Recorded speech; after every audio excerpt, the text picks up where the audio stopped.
Hello বন্ধুরা, Suparna all in one ভ্লগে আপনাদের সবাইকে স্বাগত। আশা করি আপনারা ভালো আছেন। তো আমরাও ভালো আছি। তো আজকে অনেক দিন পরে একটা নতুন ভিডিও নিয়ে চলে আসলাম। তো বাবার দেল পুজো, এই চৈত্র মাসের শেষে এই পুজোটা হয়। তো এই দেখো সবাই মালসা জাল দিচ্ছে। এটা রাত্রিরে এরা ভক্তরা খাবে আজকে, তারপর সারা মানে 2-3 দিন আর না খেয়ে থাকবে। তো পরের ওটা রাত্রিরে হয়ে গেছে, তো এটা পরের দিন সকালবেলা ছেলে বলছিল একটু ঢাক বাজাবো, ওর খুব ভালো লাগে ঢাক আর ওই কাঁসর বাজাতে। বাজাক, একটু বাজিয়ে বাজিয়ে শিখবে, পরের বারে ওরা নিজেরা বাজাবে। তো তারপরে দেখো আমাদের এখানে যে ঝাঁপ যেখানে হবে বাঁশ বেঁধে রেডি করা হচ্ছে। তো এই যে মাঝখানের বাঁশটা ওই যে ফ্যাচাং ফ্যাচাং আছে, ওখানে পা দিয়ে উপরে উঠে দাঁড়িয়ে উপর থেকে ঝাঁপ দেওয়া হবে। তো বাঁশটা শক্তপোক্ত করে বাঁধা হচ্ছে। দেখো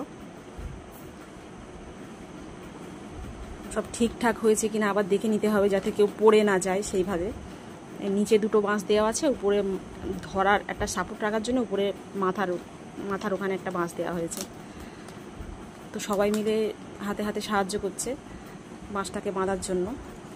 তো ফাইনালি কমপ্লিট হয়ে গেল। এই যে দেখো পুরো শেষ পর্যন্ত অত উঁচু, আর এইখান থেকে ঝাঁপ দেওয়া হবে। নিচে এখানে ঝাঁপের থাকবে। তো আমাদের ভোলে বাবার, এই যে দেখো ভোলে বাবার মন্দির, এখানে পুজো শুরু হবে। বামুন এখনো আসেনি, বামুন আসলে সমস্ত সন্ন্যাসীরা মিলে এখানে পুজো করবে। তারপর এখান থেকে চলে যাবে, কুমির পুজো হবে। তারপর পিছনে ওদিকে মা ভগবতীর থান আছে, ওখানে পুজো হবে। আর যেখানে বাঁশ বাঁধা হয়েছে সেখানে পুজো হবে। মোট 4 জায়গায় পুজো হবে। তারপরে ঝাঁপ হবে। ঝাঁপের ভিডিওটা এতে এখনও দেওয়া হয়নি, নেক্সট ভিডিওতে ঝাঁপের ভিডিও আসবে। তো সব কিছু এই ভিডিওতে দেওয়া সম্ভব হয়নি, অনেকটা বড় হয়ে যাবে বলে। তো এই যে দেখো এখানে বাবার পুজো চলছে। তো এখানে পুজো শেষ হয়ে যাবে, ভগবতীর থানে পুজো হবে। তারপরে সমস্ত পুজো শেষ করে প্রথম দিন সন্ধ্যাবেলা এই যে আমাদের কপাল ফোঁড়া হয়। তো পুজোর শেষে কপাল ফোঁড়া চলছে। তো আমাদের জিৎবাবু, সমস্ত সন্ন্যাসীদের পাঠ নেওয়া সম্ভব হয়নি, কিছু কিছু নিয়েছি। তো আমাদের জিৎবাবু মাঝের সন্ন্যাসী, তো ও কপাল ফোঁড়া করছে। দেখো কপাল ফোঁড়া বলতে ওই যে একটা লোহার রড থাকে, রডের মাথায় ওদিকে আগুন দেওয়া থাকে, আর এক মাথায় হুল থাকে।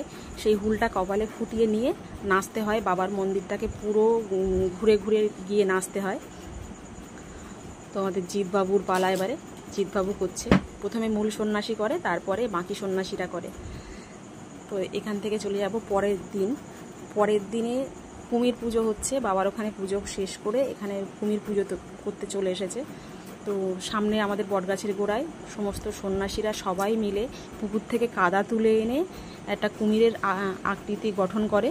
আর তার উপরে ওই যে ডুমোগুলো দেখছো, ওইগুলো হচ্ছে খেজুর, গাছ থেকে খেজুর পেড়ে এনে ও গায়ে ফুটিয়ে ফুটিয়ে কুমিরের আকৃতি দেয়া হয়। আর মাঝখানে কলার পেটো দিয়ে ওই কুমিরের পিঠের শিরদাঁড়াটা করা হয়েছে। আর গলায় দেয়া হয়েছে শামুকের মালা আর ডুমুরের মালা, মানে দিতে হয়। দিয়ে সমস্ত সব পুজো করছে। এবার এখান থেকে চলে এসেছি, দেখো মেন ঝাঁপের এখানে পুজো করতে হয়। যে খুঁটিটা এতক্ষণ ধরে বাঁধা দেখলে সবাই, ওই এখানে খুঁটি পুজো, ঝাঁপের এখানে পুজো করতে হয়। এখানে সমস্ত ভক্তরা মিলে বাবাকে ডেকে ডেকে পুজো করছে। দেখো তারপরে এখানে পুজো শেষ হলে হবে বগল ফোঁড়া। তো বগল ফোঁড়া মূল সন্ন্যাসী প্রথমে শুরু করবে, তারপরে বাকি সন্ন্যাসীরা করবে। তো এই যে দেখো আমাদের ঝাঁপের এখানে পুজো চলছে, সব ভক্তরা মিলে কেমন করছে। আর ওই যে পিছনে আমাদের মন্দির, দেখো এটা আমাদের ঠাকুরতলা। তো এখানে পুজো শেষ হওয়ার পরেই হবে বগল ফোঁড়া। আমাদের মূল সন্ন্যাসী প্রথমে শুরু করবে। এটা বগল ফোঁড়া বলতে একই রড, এটা একটু আলাদা। এর দুটো রড থাকে, সামনে সমান থাকে আর পিছন দিকে দুটো রড থাকে, সেই দুটো রড বগলে ফুটিয়ে দিয়ে সামনে আগুন ধরিয়ে দিয়ে নাচ করতে হয়। এইভাবে নাচ করতে করতে পুরো মন্দিরটাকে প্রদক্ষিণ করতে হয়। এই যে আমাদের মূল সন্ন্যাসী চলে এসেছে, মূল সন্ন্যাসী বগল ফোঁড়া করবে, তারপর বাকি সন্ন্যাসীরা করবে। তো আমাদের মূল সন্ন্যাসী নাচ টাচ খুব ভালো করলো, সবাই মানে নাচ দেখার উপভোগ করছিল সবাই। তো হাঁটুতে লাগবে বলে দুই পায়ে গামছা বেঁধে নিয়েছিল, হাঁটু কেটে নাচ করছিল অনেকক্ষণ ধরে। তো ভালো লাগছিল দেখতে। আর এরকম হলে বাবার কৃপা না থাকলে এরকম হয় না, মানে বাবা ভোলানাথের ওই উত্তরে নিলে বাবা ভোলানাথের ঘর চাপে মাথার উপরে। তো এই যে দেখো আমাদের মূল সন্ন্যাসী কেমন সুন্দর নাচ করেছে। তো তারপর একে একে সমস্ত সব সন্ন্যাসীরা করবে, আমার ছেলেও আছে, আমার ছেলেও করবে।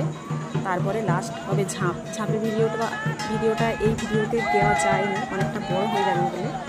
তো এখানে পরে এবারে ছেলের বগল ফোঁড়ার কিছু মুহূর্ত একটু দেখাবো। অনেক রাত হয়ে গেছে, সব বাবারা বলছে যে তাড়াতাড়ি বাকি 11 জন বাকি, সবাই এক এক করে মানে বগল ফোঁড়া করবে। ওরা বলছিল তাড়াতাড়ি শেষ করতে, না হলে ও আরও অনেকক্ষণ নাচতো। সবাই দেখছিল ভালো লাগছিল বলে বলছিল আরও অনেকক্ষণ করতে, কিন্তু রাত হয়ে যাচ্ছে বলে আর নাচতে হবে না, আর বাকিরা এখনও বাকি আছে, রাত হয়ে যাচ্ছে। তারপরে এরপরে চলে যাচ্ছে আমার ছেলে এই যে ষষ্ঠাঙ্গে প্রণাম করে নিয়ে বগল ফোঁড়াটা আবার ওকে দেওয়া হবে। তো আমার একটু ভয় লাগছিল যে প্রথমবার ছেলে কি করবে, আমার চিন্তা হচ্ছিল। তারপরে বাবাকে বললাম, বাবা মানে আমাদের ভোলানাথকে বললাম তোমার উপরে ছেড়ে দিয়েছি, সব তুমি ভালো মন্দ তুমি দেখো। সন্ন্যাসী হলে মানে যে শিব গোত্র ধারণ করলে বাবাই সমস্ত খেয়াল রাখে, তার কাউকে কিছু দেখতে আমার ছেলে দেখো। আমরা ভাবছিলাম পারবে না, আবার দেখি একটু মানে সাহসী ছেলে, ও যেমন পেরেছে তেমন করেছে। সবাই বলছিল খুব ভালো হয়েছে, বলে প্রথমবার সব থেকে ছোট সন্ন্যাসী এবছর এই প্রথম, সব থেকে ছোট, এত ছোট বয়সে এরকম করেছে। পুরোটা ঘুরে ঘুরে নাচ করে এসে আবার একাই মন্দিরে উঠছে, কাউকে নিয়ে যেতে হচ্ছে। তো ভিডিওটা এই পর্যন্তই, টাটা সবাইকে, সবাই ভালো থেকো।